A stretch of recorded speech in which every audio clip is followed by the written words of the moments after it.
Bismillahirrahmanirrahim. Elhamdülillahi Rabbil alemin. Vessalatu vesselamu ala Rasulina Muhammedin ve ala alihi ve ashabihi ecma'in. Bugünkü sorağa jogap dersimizde musulman doganlar iki san sorağa jogap berers. Iki sorağın mazmunu bir. Birinci sorağda musulman doganımız deyiptir. Bakara suresi 154. ayeti, Ali İmran suresinin 169. ayetler barada açıklap ders çıkaraysanız deyiptir. Bid'atçılar bu iki ayet barada beter yanlış zatlar aydıp halkı şirke eltiyalar deyiptir. İkinci sorağda musulman doganımız diye ölülerden dilemek bolyar deyip bid'atçılar Bakara suresinin 154. ayetini delil tutyalar. Şol barada düşünürüp beraysanız deyiptir. Sorağda diýilşi ýaly musulman doganlar bid'atçy soplar ayet we hadisler ö düşünjesine göre düşündirip bilmeýän adamlary adaşdyryp şirke düşürýärler. Elbetde halk köpçüligi eline Kur'an-ı Kerim alyp görmedik, arapça düşünenok, dini kitaplar okap görmedik. Şol kişiň sellesine, sakalyna, donuna, ahun adyna aldynyp, şonuň hemme diýen zady dogry mukadyp şoň sözüne inanýar. Emma gynansak da yankı bid'atçılar ayet ve hadisi öz düşüncesine göre düşündürüp ehl-i sünnet alimlerin kitaplarına yok zatları aydıp insanları adaştırıp şirke düşürüyorlar. Şol öz kellelerine göre düşündürüyen ayetlerinin iki tanesi şu sorağda sorulan iki ayet. Bakara suresinin 154. ayeti, Ali İmran suresinin 169. ayeti. Bu ayetlerde Allah Teala bize şehitler barada haber veriyor. Bu ayetlerde Allah Teala bize şehitler barada haber veriyor. Bid'atçılar musulman doganlar şu ayetleri okap şehitler kabrda diridir. Velilerim ölse şehit hesaplanıyor. Ve kabrlarda diri bolanlar için olardan kömek dilep bolyar deyip özleriçe yanlış düşünürýärler. Emma bu ayetlerin haýsydygyny, ayette näme diýilýändigini we dogry tefsirini ähli sünnet ulamalarymyz kitaplarynda bunun düşünürşünde, bu ayetlerin düşünürşünde näme diýipdir, onu häzir aýdyp geçeriz. Bakara suresinin 154. ayetinde Allah Teala diýär: "Ve la tekulu limen yuqtalu fi sabilillahi amwat, bel ahya'u velakin la teş'urun." Allah yolunda öldürülenlere ölüler diýmän. Olar diridirler, emma siz bilmeýärsiniz diýär Allah Teala. Ali İmran suresinin 169. ayetinde Allah Teala diýär: "Ve la tahsabennellezîne kutilû fî sabîlillâhi emvâta, bel ahyâ'un 'inde rabbihim yurzakûn." Allah yolunda öldürülenleri ölüler diýip hasaplaman. Olar diridirler, Rablarynyň gatynda rızıklandyrylýarlar diýär Allah Teala. Ulamalarymız diýär Bakara suresinin 154. ayeti Bedir şehitler barada inni, Ali İmran suresinin 169. ayeti Uhud şehitler barada inni diýip aýdýarlar. Elbetde açıklamasyny häzir biz aýdarys näme diýenlerini. Yani her bir ayetin Allah gatyndan, Allah Teala'nın gatyndan inmeniň sebebi var. Şoň sebebi barada ulamalarymız diýär Bakara suresi 154 Bedir şehitler barada, Bedir savaşynda şehit bolan musulmanlar barada, Ali İmran suresinin 169. ayeti Uhud savaşynda şehit bolan sahabalar, musulmanlar barada indirilen diýip aýdýarlar. Ayetleri musulman doganlar biz ayet ve hadisleri, dine ayetlerim de hadislerim biz öz düşünjämize göre düşünürüp bilmeýäs. Ähli sünnet musulmanlar ayet ve hadisleri öz düşünjesine göre düşündürmeýär. Hükman suratda alimlerimizin yazıp giden kitaplarına barmaly. Misal üçin Kur'an-ı Kerim'in ayetlerinin dogry düşünürşüni biljek bolsaň, köne ulamalarymız tefsir, yani tefsir diýenimiz Kur'an-ı Kerim'in ayetlerinin açıklaması diýmek. Haçan inipdir, näme sebeple inipdir, näme hakynda inipdir, Allah Teala bize bu ayetlerde näme düşündirjek bolýar, şolaň hemmesi Peygamberimizden sallallahu aleyhi ve sellem sahabalardan gelen düşünürşler jemläp tefsir kitapları yazılıpdyr. Eger dogry düşünürüş gerek bolsa şol ygtybarly tefsir kitaplarına barmaly. Her tefsir kitabı mukap bolmaýar, şygalam tefsir kitabı var. Ya bolmasa her hilakka ýoldan çykan azyp giden insanlaryň öz ýazan tefsirler var. Ähli sünnetin içinde ähli sünnet ulamalarynyň ýazan ygtybarly tefsir kitaplarına barmaly. Şol tefsir kitaplarını görsek, musulman doganlar Ibn Kesir'inki bolsun, Tabari'nki bolsun, Qurtubi'nki bolsun, Begawi'nki bolsun, Celaleyn tefsiri bolsun, Azwul Beyan bolsun, haysi ygtybarly ähli sünnet tefsir kitaplarına, Kur'an-ı Kerim'in açıklaması yazılan kitaplarına barsak, hiç bir kitabında bu iki ayette ölülerden kömek dilemenin delili bar, ya da bu ayetlerde ölülerden kömek dilemeli diýip bir işaret bar diýen yerleri yok. Ölülerden kömek dilemek bolýar diýip bu iki ayeti delil görkezýän kişiler yalançydyr. Bu ayetler öz düşünjelerine göre düşünürýän kişilerdir.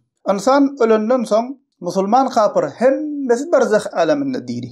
Yani Allah Teala ayetlerde bize yankı ayette Täzen okasak näme diýe? Allah ýolunda öldürilenler ölüler diýmän. Olar diridir, emma siz bilmeýärsiňiz diýe. Nähilek diridigini siz bilmeýärsiňiz diýe Allah Taala. Bakara 154-de. Ali İmran 169-da Allah ýolunda öldürilenler ölüler diýip hasaplamaň, olar diridirler.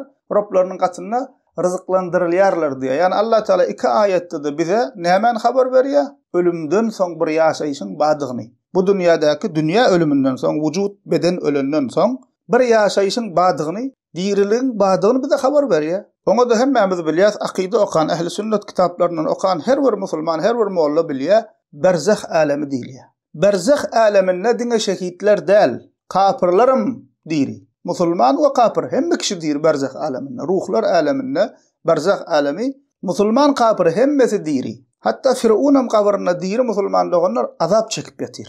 Delil nirde? Delil Mü'min surasının 46. ayetinde Allah Teala diýär: "En-naru yu'raduna aleyha guduwan we 'ashiyya ve yawma taqumu as-sa'atu adkhilu ala fir'auna ashaddal 'azab." Allah Teala Firavun barada diýär: "Ýerden agşam olar oda salınıp durlar" diýär. Kıyamet kopanna bolsa Firavunu we maşgalasyny iň agyr azabyň içine salyň diýler diýär. Müslüman musulman doganlar, ýerden we agşam olar oda salınıp dur, azap çekip dur diýär Allah Teala. Ondan soň ýer Allah Teala diýär, kıyamet kopanna bolsa, onda bu azap çekip duran yerleri, wagtlar haçan kıyamatdan öň nirde? Berzah aleminde. Kabr azabyny çekip ýatyrlar. Emma kıyamet kopandan soň Allah Teala näme diýär? Kıyamet kopanna bolsa, Firavun we maşgalasyny iň agyr azabyň içine salyň diýerler diýär. Diýmek musulman doganlar berzah aleminde diňe şehitler däl, kapyrlarym diýri, hatda Firavunam diýri. Onda sonra ýa çykýar. Allah Teala näme üçin bu ayetlerde şehitleri ölüler diýmän diýär.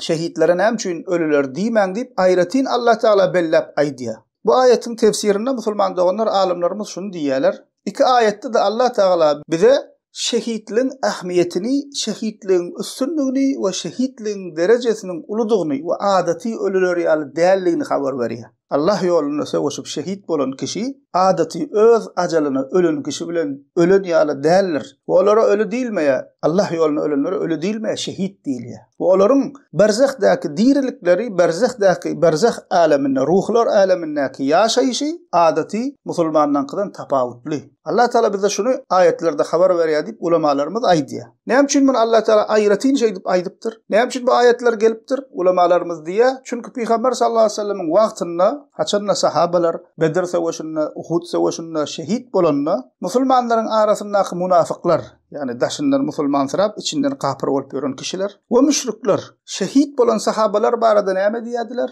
Aýna Muhammed sallallahu aleyhi ve sellem'in sahabalary, eginneşleri şoň diýäne inanyp janlaryny näme oň ýoluna harjaýarlar, boşuna ölüp dururlar, dünýä lezzetinden mahrum bolýarlar, boşuna ölüp gidýärler diýip gurrun çykarýarlar. We şey diýip Allah ýoluna söwüşýän musulmanlaryň keypini bozmak isleýärler. Ana siz boşuna ölüp dursunuz, bir direk janyňyzy harjap dursunuz diýip musulmanlaryň keypini bozmak isleýärler. Ulamalarymız diýär, şonda Allah Teala şol ayetleri indirýär. Allah ýolunda ölenlerin adeti ölüler ýaly dälligini we ölmek bilen ýaşaýyşyň gutarmaýanlygyny, ondan soň ýaşaýyş dowam edýänligini we olaryň derejeleriniň beýikligini we olaryň ruhlarynyň nygamat içinde gezip ýörenligini Allah Teala habar berýär. Ali İmranda diýär: "Ve inde rabbihim yurzaqun." Roblarynyň gatyny rızıklandyrylýarlar diýär. Ondan öňki ayetde olar diýiridir: "Bel ahya'u walakin la teşurun." Olar diýiridir, emma siz nähilek diýiridir, siz bilmeýäňiz diýär. Demek näme eken musulmanlar onlar gaýtalap aýdýan. Allah Teala şehit bolup ölenleriň adeti ölüler ýaly dälligini we berzah aleminden nygamat içinde gezip ýörenligini, Allah'ın gatynda näme rızıklandyrylýanlyklaryny we şehitliň derejesiniň beýikdigini bize habar berýär. Bu bidgatçylaryň musulman doganlar diýýän zatlarynyň ýanyndan hem geçenok, ölülen dilemek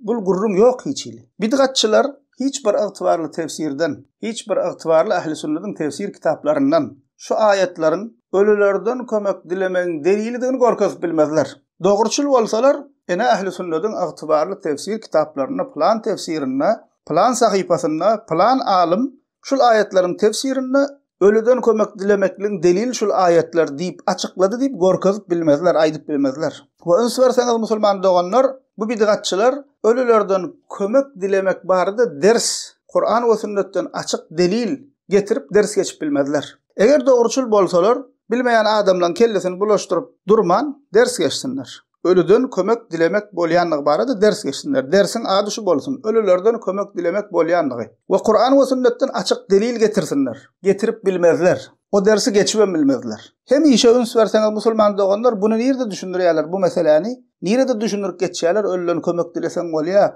medet dilesen bolýa, pirler çağırsan bolýa, weliler çağırsan bolýa diýip nirde bunu düşünürüp geçýärler? Başga meseleň arasyna goşup düşündirýärler. Mysal üçin ya şefaat meseleň içine goşýarlar, ya wesile meseleň içine goşýarlar, ya kabir ziyareti meseleň arasyna goşýarlar.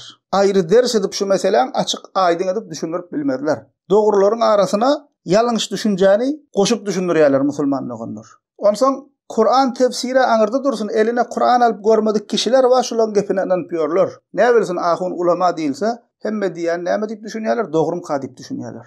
Şonuň üçin musulman doganlar bul ayetlarda ölüden kömek dilemeklik bolýa diýip tefsir kitaplarda da ýok, işaret hem ýok, hiç ýanynam geçen ýok. Habaryňyz bolsun. Kim şey diýip düşünýän bolsa şol kişi ýalançydyr. We muňa goşmaşa musulman doganlar diňe bu iki ayetde däl. Ýani bundan soňam şu mesele bilen gyzyklanjak doganlarymyz üçin bellik bolsun. Kur'an-ı Kerim'in hiç bir ayetinde başından sonuna Bismillahirrahmanirrahim'den alhamdan başla ta Nas suresine çelni. Hiç bir ayetinde ölüden Allah Taala'dan gayrısından yardım, kömek, medet dilemeli diýip ayetem ýok, işaretem ýok. Sahih hadislerin hiçbirinde ölüden kömek dilemeli, medet soramaly welilerden, pirlerden diýip sahih hadis ýok. Kur'an we sünnet bize şuna öwrediýär. Bir Allah Taala sığınmaly, hayır we şer Allah Taala'nın elinde. Allah Taala'nın elinde bolan zatlar bir Allah Taala'nın özünden dilenmeli diýip öwrediýär Kur'an sünnet bize. Tirmizi'de gelen hadisinde musulman doganlar Peygamber sallallahu aleyhi ve sellem diýär mysal üçin İbn Abbas radıyallahu anha yüzlenip nasihat edip tavşyryk berip şeýle diýär: "İza sa'alta fas'alillah ve iza ista'anta fasta'in billah." Ey İbn Abbas, dilesen Allah'tan dile. Yardım sorasan Allah Taala'dan yardım sora, Allah Taala'dan yardım dile diýe. Ki doga dilen ähmiýeti barada, bir Allah'a sığınmagyň ähmiýeti barada aýry derslerim geçdik. Isleýän doganlarymyz şol derslerimiz bar, alyp dinläp bilerler. Elhamdülillahi Rabbil alamin.